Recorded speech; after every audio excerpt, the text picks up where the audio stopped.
Gracias, Waldo, además por haber venido nuevamente y por estar acá con nosotros. No, encantado. Gracias. De hecho, no sé si estará por ahí, pero el primer nexo que tuve con Cali fue Daniel Ronderos, que él estuvo, sí, él estuvo un poco antes que yo en el Queen Charlotte, hicimos muy buenas migas con él y fue el primero que me invitó a venir por estos lugares y nunca he rechazado una invitación de mis amigos colombianos. No los puedo invitar a todos a Chile, pero bueno. Bien, voy a hablar sobre el hecho cómo está mejorando el diagnóstico prenatal de anomalías estructurales fetales en el primer trimestre y voy a tratar de graficar algunas cosas. Bien, como les mostré, ¿cierto? Estas eran las cosas que solicitaba el profesor Nicolaide en el momento que se empezó a masificar la translucencia nucal, que básicamente decía que había valores agregados a la translucencia nucal como poder determinar la edad gestacional, diagnosticar, ¿cierto?, el aborto retenido. O sea, imagínense en ese tiempo, en Chile no hay ninguna mujer que llegue a las 12 semanas con un aborto retenido, porque todos han tenido ecografías a las 7 semanas, etcétera. Pero bueno, han cambiado los tiempos para diagnosticar los embarazos múltiples también, el diagnóstico de anomalías, ¿cierto?, que era lo interesante acá, el diagnóstico de anomalías mayores. Pero cuando uno analiza la Fetal Medicine Foundation, ¿cierto?, la información que nos entregaban en ese momento para diseminar, básicamente el examen estaba destinado a el diagnóstico de 3 malformaciones. Una que era la onfalocele, una que era la cránea y la última que era la megavejiga. Entonces el profesor decía, bueno, en realidad si ustedes pueden diagnosticar una onfalocele cuando esté presente, una acránea o una megavejiga, yo estoy absolutamente contento que ustedes cumplieron con los requisitos para analizar, ¿cierto?, al feto en ese caso. Y estas son fotos de esa fecha, del 98, pocos años antes, donde él decía que usted para examinar el feto tiene que hacer algo básico. Primero, examinar que tenga calota, que tenga una calota, ¿cierto?, que haya osificación de la calota, porque eso le ayuda a descartar el problema de la cránea. Lo segundo, aproveche de ver las extremidades, porque en realidad, y tiene toda la razón, es la manera más fácil de contar que hay 4 extremidades, ¿cierto? Es muy poco digno que una paciente le nazca un bebé y le falte un brazo, teniendo 5 o 6 ecografías en su camino, ¿cierto? Pero son limitaciones, porque muchas veces uno está examinando un brazo y piensa que está examinando el otro y en realidad es el mismo. Por lo tanto, puede ocurrir, y como uno no lo tiene, ¿cierto?, en la mente, examina fundamentalmente y pasa el 90% del examen en el eje axial del feto, cabeza, tórax, abdomen, pero no examina muy bien las extremidades. También pedía que examináramos la inserción del cordón umbilical, la posición del estómago dentro del tórax y no, perdón, dentro del abdomen y no en el tórax, y que estuviera la presencia de la vejiga. Entonces, era un examen enormemente simple que se podía lograr en pocos minutos. Pero, por supuesto, la historia ha cambiado.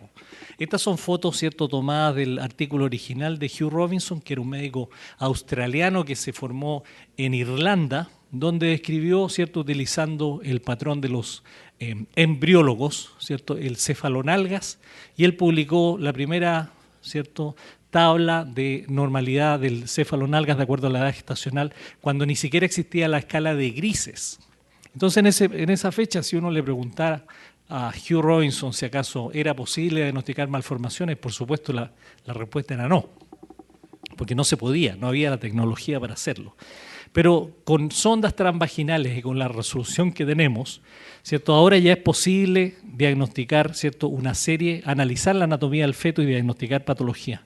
Fíjense lo claro que se ve la parte de la cara, la frente, cerebro, paladar, mentón, el cuello, la columna vertebral, la inserción del cordón umbilical, el aparato genitourinario del feto, el cordón umbilical, la inserción de la placenta, etcétera. Es mucho más fácil.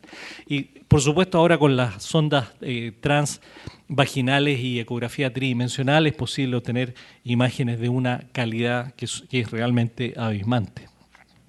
¿Cierto? Estos son embriones de 10 semanas. ¿Cierto? Toda la información que nosotros estamos obteniendo ahora es de 11 semanas adelante, pero gracias a las ecografías tridimensionales ustedes ya pueden hacer una ecografía morfológica en fetos, ¿cierto?, de 10 semanas de gestación. ¿Y cómo estamos realizando nosotros, cierto, el estudio de la anatomía? Nosotros no solamente examinamos el cráneo, sino que examinamos la línea media, la fosa posterior y los plexos coroides. Examinamos en el corazón, es posible ver las 4 cámaras cardíacas, ya es posible observar ciertos órganos intraabdominales, es posible analizar la inserción del cordón umbilical y el aparato urogenital. O sea, definitivamente la posibilidad de examen es mucho mayor. En la cara no solamente examinamos, cierto, el hueso nasal, podemos examinar el paladar, podemos examinar el mentón, la cavidad bucal, incluso ustedes ven aquí se ve el labio superior, la parte blanda del labio superior, se puede examinar plexos coroides, estructuras del cerebro medio, fíjense cómo tienen aquí el tallo y el tronco cerebral, se puede observar el cuarto ventrículo, etcétera. Y definitivamente la situación está cambiando de forma considerable. Bien, en relación al cerebro y al cráneo, ¿cierto? De la misma manera que yo les mencionaba, la parte correspondiente al triángulo retronasal en la cara, ¿cierto? Tiene una similitud con lo que ocurre con los plexos coroides. Hasta el momento yo no tengo la respuesta por qué los plexos coroides son tan voluminosos en esta fecha, pero ocupan el 80% del cráneo. Todo lo que se ve negro no es hidrocefalia, sino que es la materia cortical, que es muy hipoecogénica en esa fecha porque tiene mucha cantidad de líquido, ¿cierto? Eso no es líquido cefalorraquídeo, sino que es corteza cerebral. Pero ustedes pueden ver perfectamente bien la línea media y la posición de los plexos coroides. Y con este corte ustedes pueden estudiar el cráneo, las suturas que se pueden ver perfectamente bien, los hemisferios, la línea media y la fosa posterior. ¿Y qué pueden diagnosticar con ese corte? Acránea-encefalia, la secuencia, cefalocele, holoprosencefalia y síndrome de Andy-Walker. Estas son fotos originales de la Fetal Medicine Foundation cuando publicaron el hecho de que un 25% de los fetos con acránea-encefalia, ellos se presentaban con materia cerebral relativamente organizada. Un 75% tiene totalmente destruido o desorganizado su cerebro. Y por supuesto que estos son los fetos que a medida que van creciendo y van golpeando su cerebro con la pared abdominal, comienzan a destruirlo y terminan con una acrania. Esta es la foto, ¿cierto?, de un feto con una acránea. Fíjense que está totalmente expuesto el tejido cerebral, que es un tejido muy blando, y cuando este feto golpea su cerebro, ¿cierto?, porque ya puede estirar y recoger la columna vertebral, esto se comienza a destrozar y el feto queda definitivamente con lo que se conocía clásicamente como acránea. Y cuando ustedes ven este caso, ustedes dicen, bueno, si este feto destruye el cerebro, ¿por qué no se muere? ¿Cierto? Porque sería fácil, a cualquiera de ustedes le destroza el cerebro, se muere inmediatamente. ¿Por qué la naturaleza no inventó un sistema de que estos fetos cuando llegaran a las 14 semanas llegaran muertos por una anemia por último, por destrucción del tronco cerebral o de esta estructura? Pero sin embargo, por un motivo absolutamente desconocido en el momento, continúan vivos. Y el diagnóstico de esta patología 100% en esta fecha. Algunas de las fotos, fíjense ustedes cómo estos fetos tienen totalmente desorganizado y en algunos casos degeneración quística, ¿cierto?, de la masa cerebral, solamente la cobertura meningia que posteriormente también desaparece, y les llamo la atención sobre la ecogenicidad del líquido amniótico, que es muy fácil de comparar con la ecogenicidad del espacio extracelómico. Nosotros diagnosticamos, ¿cierto?, describimos el líquido amniótico cogénico en estos casos cuando estábamos escribiendo el libro con Daniel Cafisi.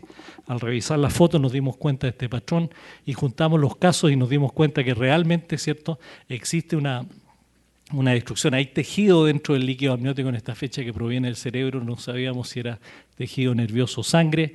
Este caso me llegó cerca de las 14 semanas y fíjense que también se ve muy grumoso. Le hicimos un estudio genético por punción amniótica, no le quisimos hacer una biopsia corial para saber qué es lo que había acá y fíjense lo que sale. Así que ese grumo corresponde a sangre y una cantidad de sangre bastante voluminosa.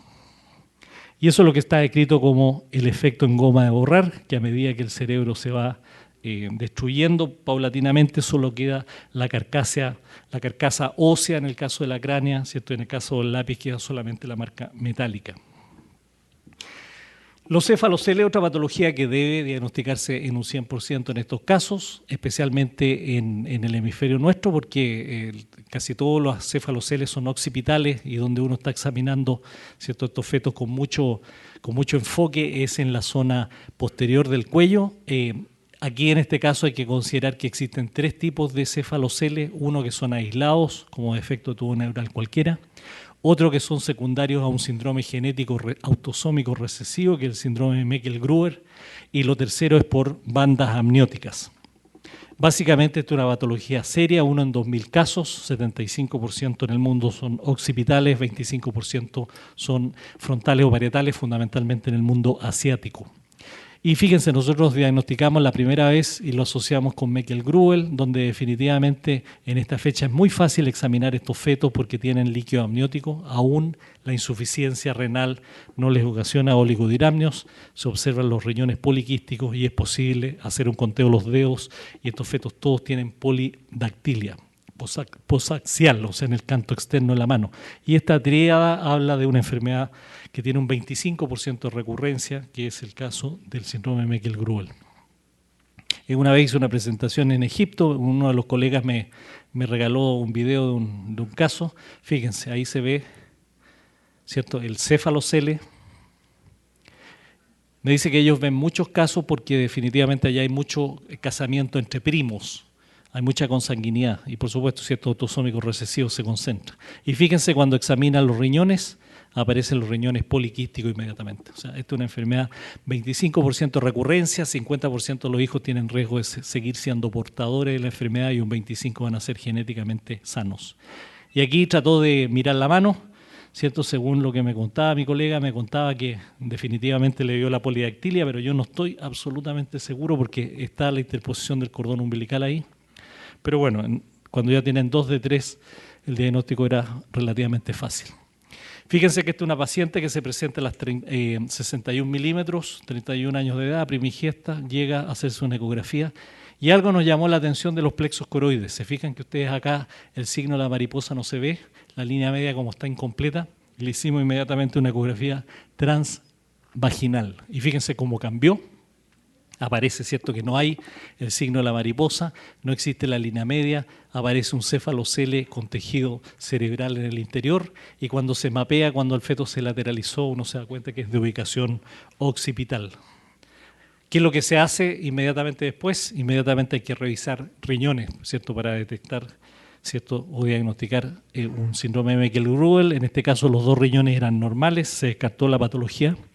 Aquí tiene un pequeño videoclip, 12 semanas más 6 días, ¿cierto? El cráneo, la protrusión con tejido encefálico en el interior, un cefalocele. A la semana eso había duplicado tamaño, porque crece tan rápido el cerebro y se va hacia la zona de menor presión. Lo otro que les mencioné es que los cefaloceles se asocian frecuentemente con bridas amnióticas. Aquí tiene una brida amniótica que destapa el cerebro, ¿cierto?, y le produce toda una distorsión a este feto. Otra presentación que aunque se veía algo de la mariposa, ¿cierto?, está totalmente distorsionada, se pierde la calota, ¿cierto?, la simetría del cráneo. Aquí otro caso más, se fijan, tienen la brida amniótica acá, ¿cierto? Son fetos que tienen una característica muy, muy especial. Este es un feto con un síndrome que se llama Body-Stock Anomaly, que además, aparte que el feto migra hacia la cavidad extracelómica, se producen lesiones en su cráneo que le producen la distorsión. Ninguno de estos casos se parece uno a otro, por eso uno sabe que son bridas amnióticas, pero es posible detectar el 100% de ellos en el primer trimestre. La evolución final, tienen ahí la brida amniótica, tienen, ¿cierto?, el cerebro totalmente destapado, ¿cierto?, el cráneo, no se forma el mesénquima, ¿cierto?, y cuando nacen este bebé están totalmente adheridos a la placenta con las bridas amnióticas correspondientes. En relación a holoprosencefalia, también el 100% de las holoprosencefalias al ovar se deben diagnosticar en el primer trimestre. Esto se debe a una falla de migración, ¿cierto?, del prosencéfalo. El prosencéfalo tiene que dividirse en 2 vesículas anteriores primordiales que van a formar los ventrículos anteriores. En este caso queda una sola imagen y queda una cavidad monoventricular. Esta es una enfermedad que se asocia mucho a trisomía 13, es relativamente rara, 1 en 5.000 casos. Y fíjense que la principal cavidad, ¿cierto?, se forma una cavidad monoventricular con fusión de tálamos y como el prosencéfalo induce la formación de la cara, se producen alteraciones faciales que van desde el incisivo único hasta la ciclopia. En este caso ustedes ven los 2 globos oculares uno al lado de otro. Bien, nosotros describimos también el uso del signo butterfly. que básicamente, ¿cierto?, estaba con el hecho de diagnosticar holoprosencefalia. Estudiamos una población de alto riesgo de cerca de 400 pacientes que le hicimos biopsias coriales y los 3 casos de holoprosencefalia fueron diagnosticados utilizando la dismorfología de los plexos coroides en esa fecha. Lo que vimos es que en realidad ustedes se dan cuenta, son como 2 alas de mariposa, la línea media. Aquí tienen un feto que tiene una holoprosencefalia. Llama la atención que este feto tiene una microcefalia, ¿cierto? Ya a las 12 semanas. La cabeza es muy chica, tiene la fusión de tálamos y cuando se analizan los plexos coroides, ustedes ven que el plexo coroide tiene solamente la porción inferior. Y ustedes pueden seguir acá la cavidad monoventricular, ¿cierto? Falta toda la ala anterior de la mariposa, falta la línea media. Eso es muy importante porque uno de los signos importantes de holoprosencefalia, ya sea semilobar o lobar, es la desaparición de esa parte anterior en el feto. Así que aquí tienen la mariposa deben buscarla en todos los casos, ¿cierto? Es muy fácil de ver. Yo siempre le muestro a las pacientes y todos me dicen, doctor, muéstrame la mariposita, me dicen. Entonces yo se las muestro ahí, les muestro perfectamente bien, pero les llama la atención, ¿cierto?, sobre esa zona de acá, conjuntamente con la posición de los fetos, ¿cierto? Uno de repente empieza a ver mariposas en todas partes. Esta es una foto que me tomaron. Así que uno empieza con un grado de enfermedad psiquiátrica, ¿se fijan?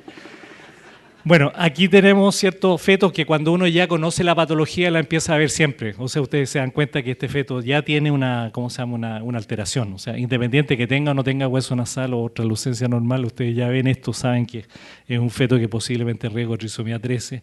Y incluso si tuviera cromosomas normales, este feto se va a morir igual.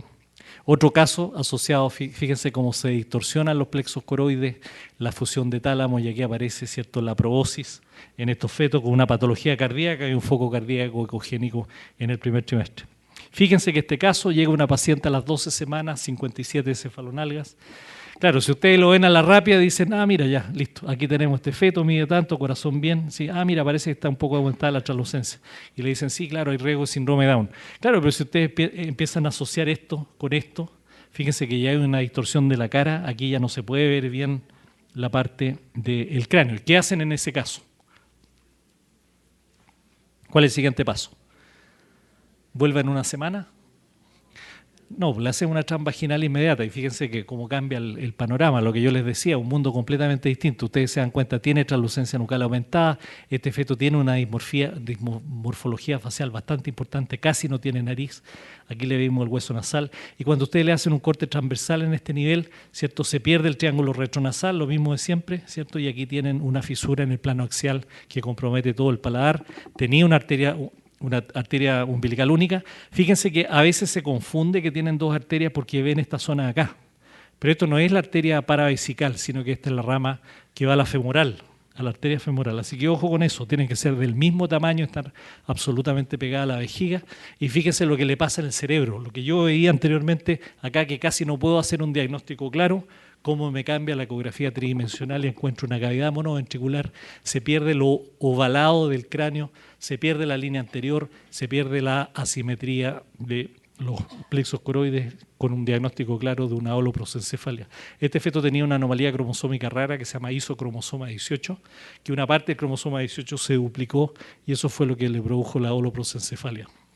Para mostrarle una pequeña joyita que tuvimos, ¿cierto?, que diagnosticamos una holoprosencefalia en un feto de 3 centímetros. Si ustedes colocan sus 2 manos juntas, sus 2 dedos juntos, esos son 3 centímetros. Y fíjense que hacer un diagnóstico de holoprosencefalia cuando un feto tiene un cefalonalga de esa fecha es realmente importante. Lo que nosotros encontramos es que un feto de esta tenía 34 milímetros en realidad. Ustedes fijan acá, ¿cierto?, había una lesión que podría ser considerada como una lesión craneana, o posiblemente incluso una vesícula prominente. Pero al hacer todo el estudio de ecografía tridimensional en ese volumen, nos dimos cuenta que había una cavidad monoventricular y pudimos mapear perfectamente bien en este feto, ¿cierto?, la zona de la fusión de los tálamos. Y ahí tienen la cavidad monoventricular. Y ahí tienen la lesión, la fusión ventricular, ahí tienen la lesión y a las 12 semanas cuando le hicimos la biopsia ya tenía una translucencia nucal aumentada y ya tenía una lesión en la cabeza y este feto terminó teniendo una triploidía. Así que definitivamente con 3 centímetros es posible diagnosticar esta patología. Bien, ¿qué les parece raro en esta foto? 12 semanas más 2 días. ¿Qué les llama la atención? Fíjense que esta es la fosa posterior. Yo les mencioné que por vía abdominal no se puede ver la fosa posterior, pero por vía transvaginal sí. Aquí se ve un hemisferio, otro hemisferio, se ve el cuarto ventrículo en la comunicación. Normalmente la comunicación es difícil de ver o casi no se ve, ¿cierto? Y este feto, ¿cierto? En otro corte se ve que hay un quiste en la fosa posterior y cuando se ve la cara tiene una microcefalia y aparte de la microcefalia tiene una retrognatia. Se hizo un estudio genético, este feto tenía una trisomía 9. Este es un caso que me facilitó Javier Pérez de Madrid y ustedes se dan cuenta que si ustedes analizan la literatura, las trisomías 9 en el segundo trimestre tienen quiste de fosa posterior, microcefalia, micrognatia. O sea, exactamente igual lo que se ve en este feto, aparte de un defecto cardíaco. Así que ya no se necesita el segundo trimestre para hacer el diagnóstico de estos casos. Bien, ¿qué les parece este cráneo? 13 semanas más 5 días. Aquí hay varias cosas, ¿cierto? Veamos, ayúdenme ustedes. ¿Qué pasa con la mariposa? ¿Se ve o no se ve? No se ve, se fijan que está totalmente separada, o sea, no están en el medio, no hay aposición central. ¿Y por qué no hay aposición central? ¿Qué es eso? Tercer ventrículo, ¿cierto? ¿Ustedes ven el tercer ventrículo en el primer trimestre? Nunca, a veces es difícil verlo en el segundo, pero aquí ya había dilatación, ¿cierto? Este es el cuarto ventrículo, que también está bastante prominente. ¿Y qué pasa acá? Fosa posterior, o sea, ustedes se dan cuenta que es una zona que no podría decir que es quística, pero está totalmente, ¿cierto?, comprimiendo esta zona, ¿cierto?, que posiblemente sean los esbozos de los hemisferios cerebelosos y este feto se hizo una biopsia y salió una trisomía 13.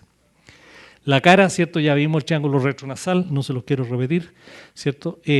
La columna vertebral, ¿cierto? La patología más seria es la espina bífida. Fíjense que la espina bífida, que es una patología seria.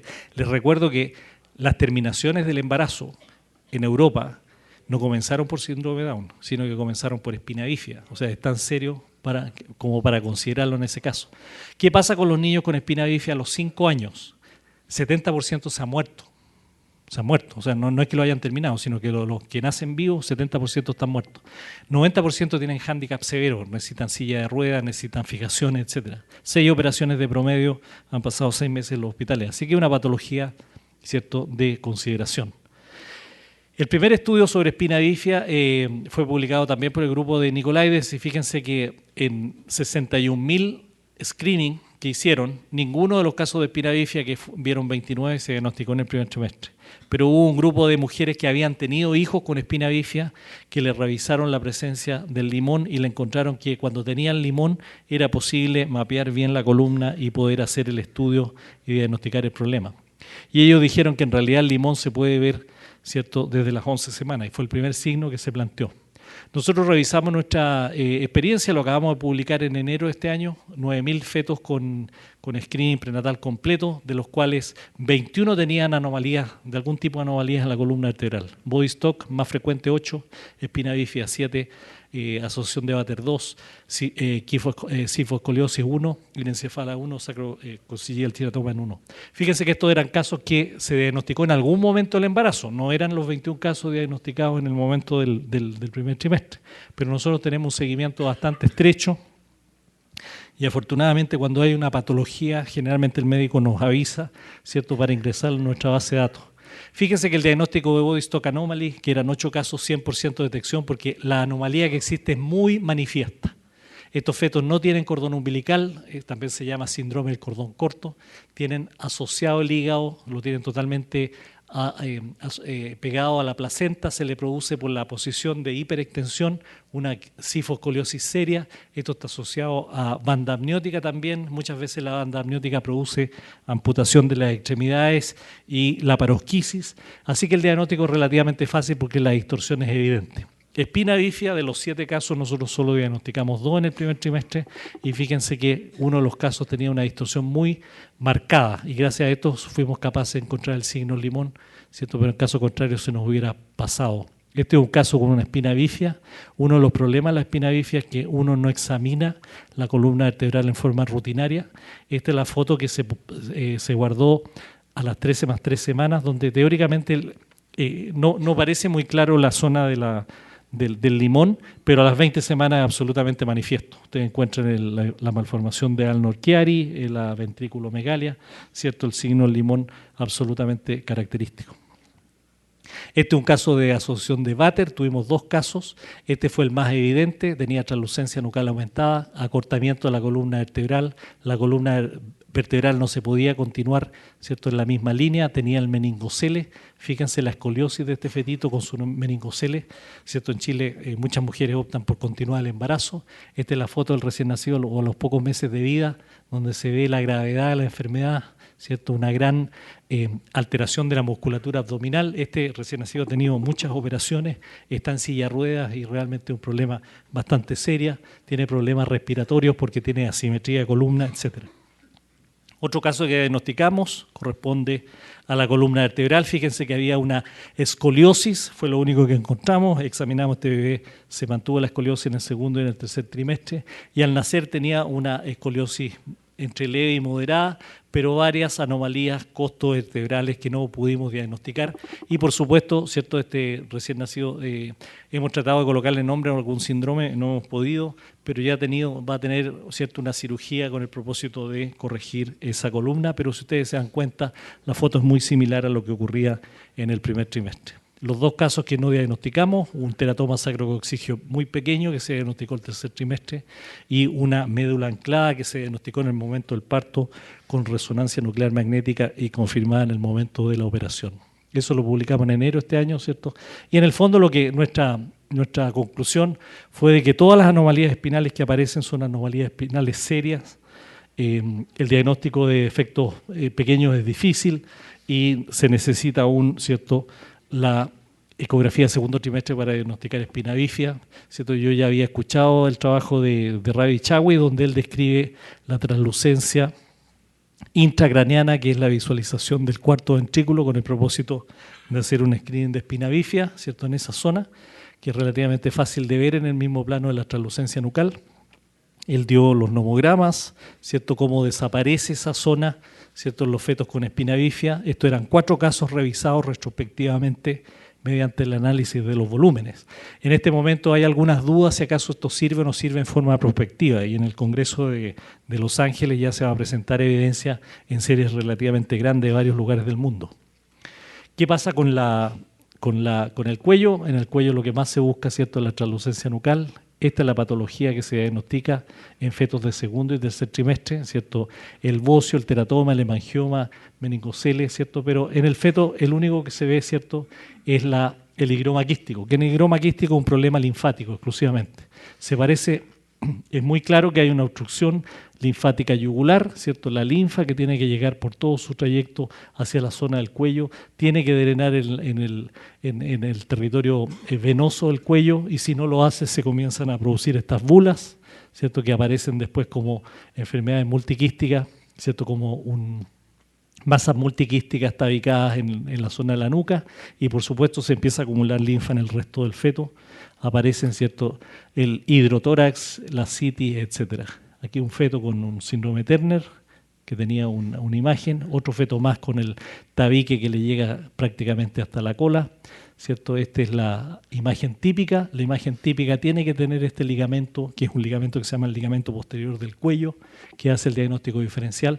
Esto yo le llamo, ¿cierto?, el signo del Ray-Ban, de los anteojos de piloto, ¿cierto?, porque son exactamente igual, y esto es casi sinónimo de síndrome de Turner. El síndrome de Turner, por supuesto, tiene algunas connotaciones especiales, porque son niñas que tienen problemas sexuales, pero no tienen problemas neurológicos. Tienen aparte ciertos defectos en los tractos de salida del corazón y el riñón, pero definitivamente, ¿cierto?, cuando ustedes ven feto con higroma quístico, ustedes van a encontrar que 70-80% van a tener cromosomopatía. Es muy fácil hacer estudios genéticos en estos fetos de la placenta, de la sangre, cavidades corporales, líquido amniótico del mismo higroma. Muerte fetal, 96% de los casos. Lamentablemente, si no se comunican los conductos, estos fetos van a morir, ¿cierto? Este es un caso que se libró, que está en el 4% que nacen, tenía solamente una cardiopatía, y fíjense que llegó a 3,8 kg, y el único indicio era un linfedema de extremidades inferiores, requirió un bandeo cardíaco, y con eso se mejoró. Y yo le digo a los padres que son niños neurológicamente intactos, que eso es lo que los deja muy tranquilos, a diferencia del síndrome de Down, que todos tienen deterioro neurológico.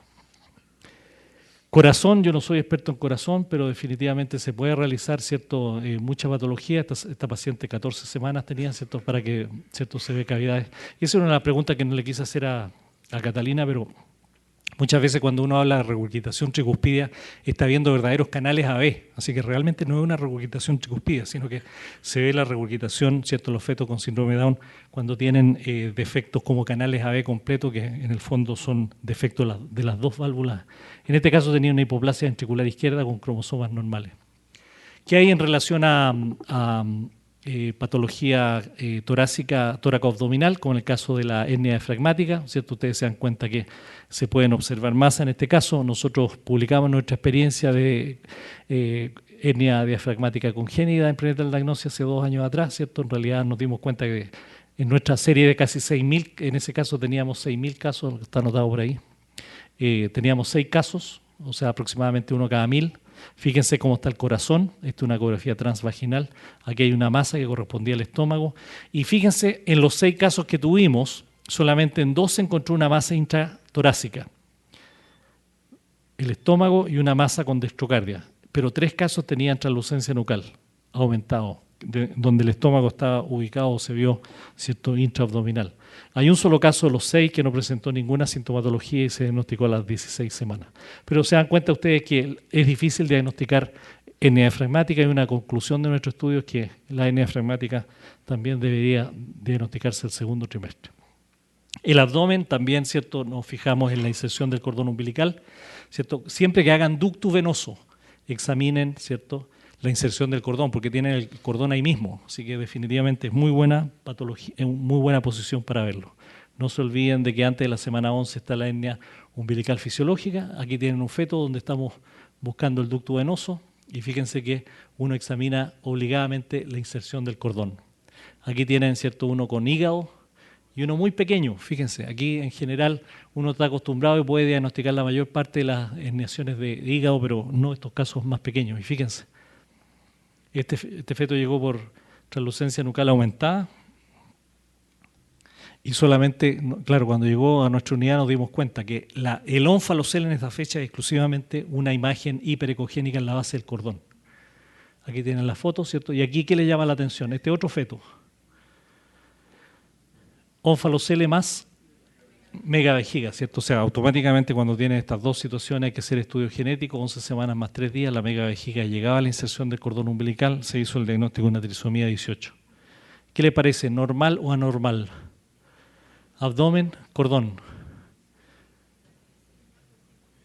¿Cierto? Aquí me dijeron, tiene el cordón muy delgado. Claro, en realidad estaban viendo al revés, no es que esté delgado aquí, sino que está grueso acá, ¿cierto?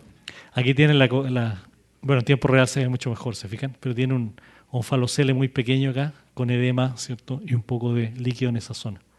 Fíjense que en los casos de trisomía 18 nosotros publicamos 53 casos diagnosticados en el primer trimestre y ónfalocele, 20% de los fetos con trisomía 18 tienen ónfalocele. Y al revés, de los fetos con ónfalocele, 50% tienen trisomía 18. Siempre piensen cuando vean defectos poco típicos de que puedan haber amputaciones o hernias, o por ejemplo en estos casos como les mostré, ¿cierto?, amputación de toda una extremidad inferior. Esta es una paciente que yo la examiné por un par de años atrás, ¿cierto?, tenía un ónfalocele diagnosticado en el primer trimestre, etcétera. Falleció el feto como a las 16 semanas antes de la ecocardiografía y todo el estudio que hacíamos, cromosomas normales, pero la mamá no me pudo perdonar que no le había dicho que me faltaba el brazo, así que en realidad hay que mostrar lo bueno y lo malo. Este es un caso, ¿cierto? Yo la examiné y no le diagnostiqué la pérdida del brazo porque estábamos tratando de sacar fotos bonitas para las presentaciones, así que también hay un poco de negligencia parte 1. ¿Qué les llama la atención aquí?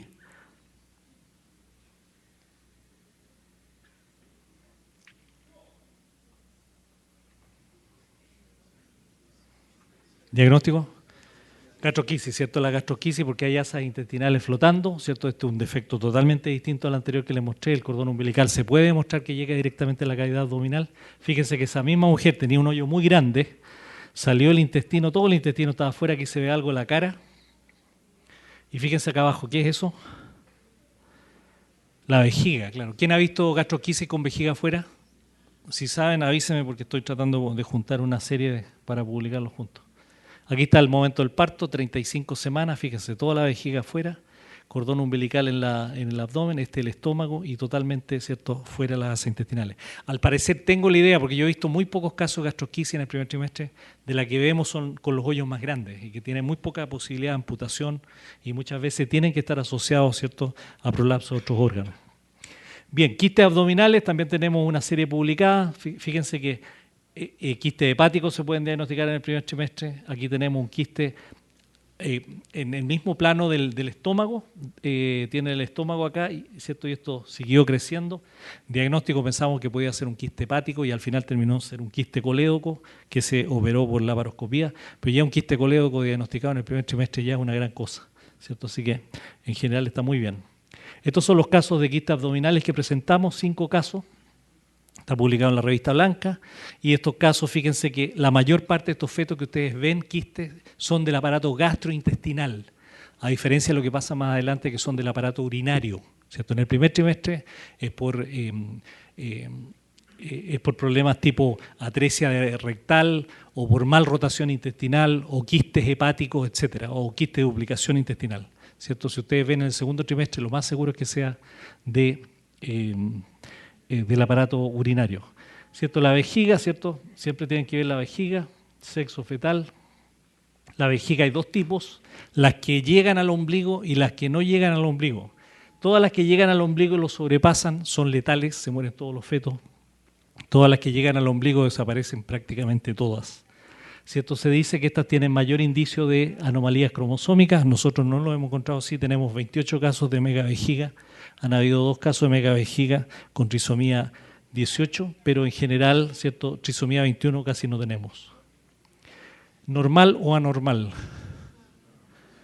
¿Cierto? Cuando ustedes ven estas megavejigas tan grandes hay un solo diagnóstico, que es atresia uretral. Estos fetos tienen, ¿cierto?, sus días contados. Y esta es una foto que me facilitó el doctor López de Cochabamba, en Bolivia, ¿cierto?, que nunca había visto una megavejiga tan grande, ¿cierto?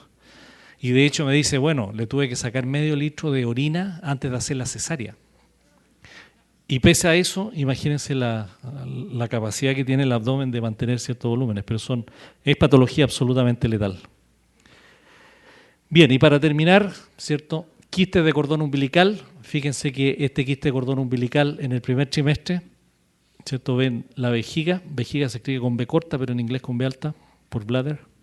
Aquí el quiste, ¿cierto? Y este feto hizo un prolapso vesical. Tuvimos otro caso similar, ¿cierto?, con un quiste bastante prominente, ¿cierto? ¿Cómo se llama eso? Vejiga. ¿Cuánto? Uraco persistente o uraco patente, ¿cierto? Porque acuérdense que el cordón umbilical llega al techo de la vejiga y se queda como un tejido absolutamente fibroso. Si queda permeable, ¿cierto?, empieza a orinar el feto hacia su propio cordón umbilical, ¿cierto? Y lamentablemente, este feto, este quiste se torció sobre su eje, se produjo un hematoma y lo mató. Así que ojo con estos quistes. Nosotros publicamos la primera asociación entre quiste de cordón umbilical asociado a megavejiga, y estas son las fotos, fíjense. Este feto se encuentra un quiste exactamente igual. Cuando uno ve uno, los ha visto todos, porque repite absolutamente el mismo patrón, fíjense. La comunicación de la vejiga con el quiste. Estos son quistes que no están asociados a